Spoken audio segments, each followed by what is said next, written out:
샬롬. 하나님께서 주신 귀한 하루를 맞이하는 여러분들에게 하나님의 은혜와 평강이 충만하시기를 기원합니다. 기도하겠습니다. 아버지 하나님, 하나님께서 우리를 살펴주시고 또한 하나님의 자녀로 보호하여 주셔서 오늘이라는 새로운 기회를 주시고 우리로 하여금 살게 하심을 감사합니다. 주님, 오늘도 이 예배를 통해서 하나님의 평강을 누리기를 원합니다. 주님께서 주시는 은혜를 받기를 원합니다. 주님, 이 예배를 통해서 말씀하여 주시옵소서. 주님께서 무엇을 기뻐하시는지 또 나에게 무엇을 하기를 원하시는지 알게 하여 주시옵소서. 오늘도 주님과 동행하는 삶, 주님의 말씀에 순종하는 삶을 살기를 원합니다. 우리를 붙잡아 주시고 우리를 지도하여 주시옵소서. 예수 그리스도의 이름으로 기도하옵나이다. 아멘. 다 함께 찬송가 320장 찬양 드립니다.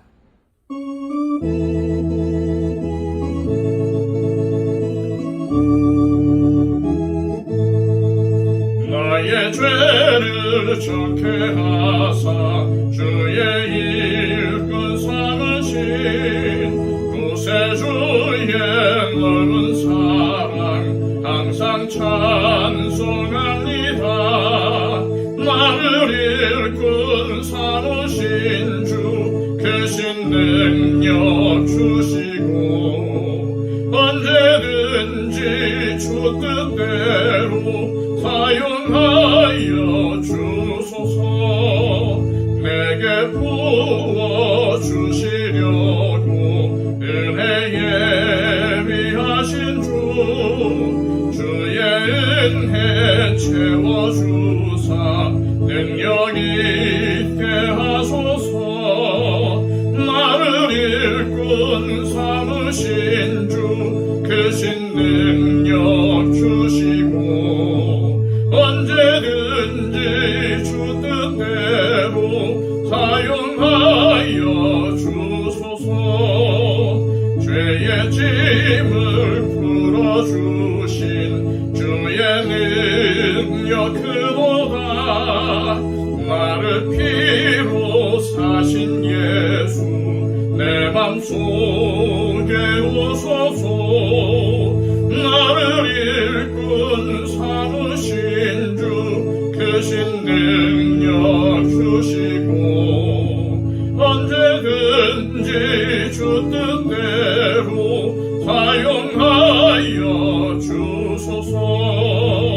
주여 내게 성령으로 충만하게 채우사 생명수가 강물처럼 흐르게 하옵소서. 나를 일꾼 삼으신 주 크신 능력 주시고 언제든지 주 뜻대로 사용하여 주소서.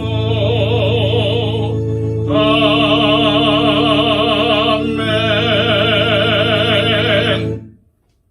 이 시간 우리에게 주시는 하나님의 귀한 말씀은 신약성경 요한계시록 2장 1절에서 3절까지의 말씀입니다.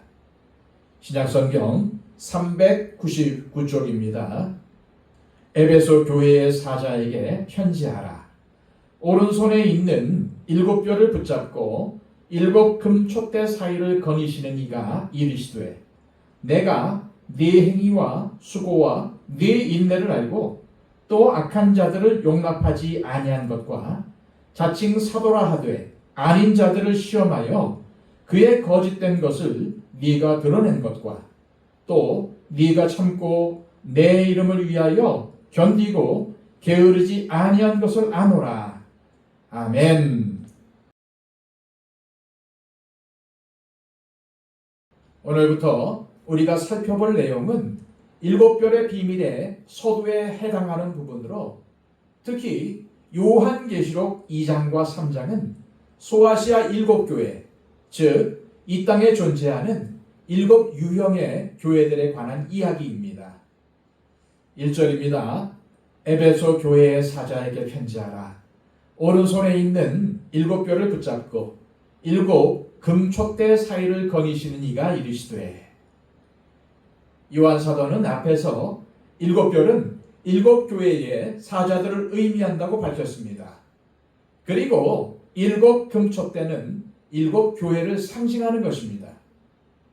따라서 요한 사도가 교회에 관한 이야기를 시작함에 앞서 오른손에 7뼈를 붙잡고 7 금촛대 사이를 거니시는 주님을 언급한 것은 모든 주님의 교회와 교회의 일꾼들은 주님께서 온전하게 붙잡고 계신다는 것을 다시금 주지시키시기 위해서입니다. 그러므로 안심하라는 것입니다. 믿음으로 승리하라는 것입니다. 이 땅의 모든 교회를 대표하는 7 유형의 교회 가운데 첫 번째 교회로 에베소 교회가 선택이 되었습니다. 왜 하필 에베소 교회일까요? 아마 이 교회가 이방 선교에 있어서 중요한 역할을 감당했기 때문일 수 있습니다. 또한 지리적으로 소아시아 지역이나 유럽을 가려면 반드시 거쳐가야 하는 항구이기 때문일 수도 있습니다. 당시 에베소는 아시아 지역에서 가장 큰 도시로 인구도 많고 상업이 발달해서 부유한 지역이었습니다. 특히 에베소에는 아데미 여신의 신전이 있는 것으로 유명했는데 바울 사도가 에베소에서 복음을 전할 때 데메드리오라는 은을 세공하며 아데미 여신의 우상을 만드는 사람이 주도했던 폭동에 휘말렸었습니다.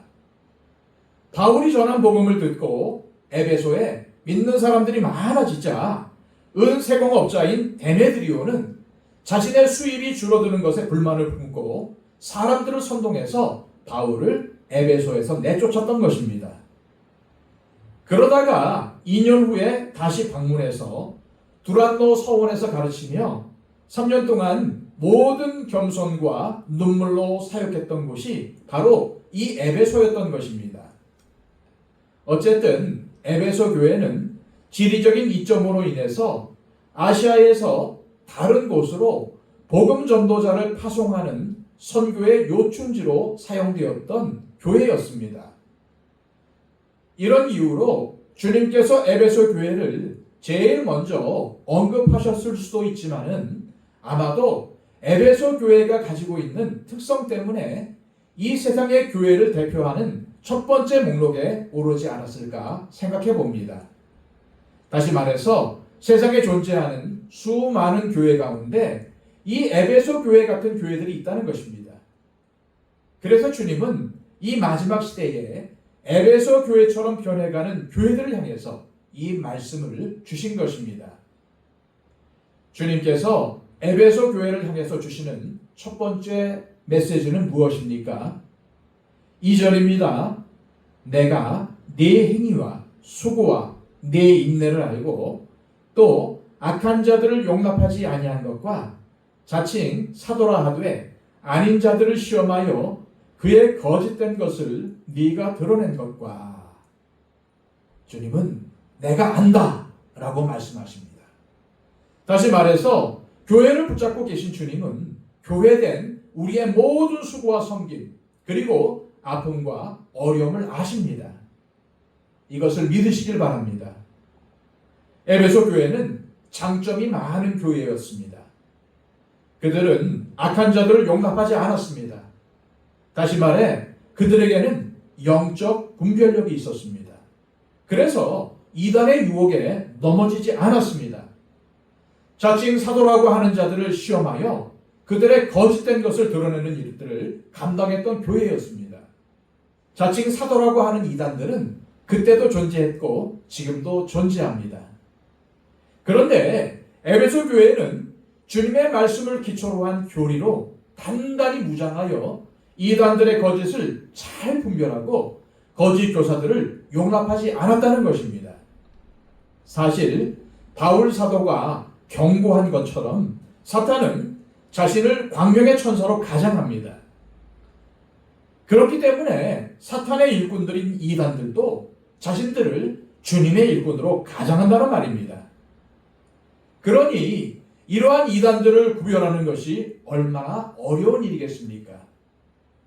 그런데도 에베소 교회는 이단들을 잘 구별해내었고 이들을 용납하지 않았습니다.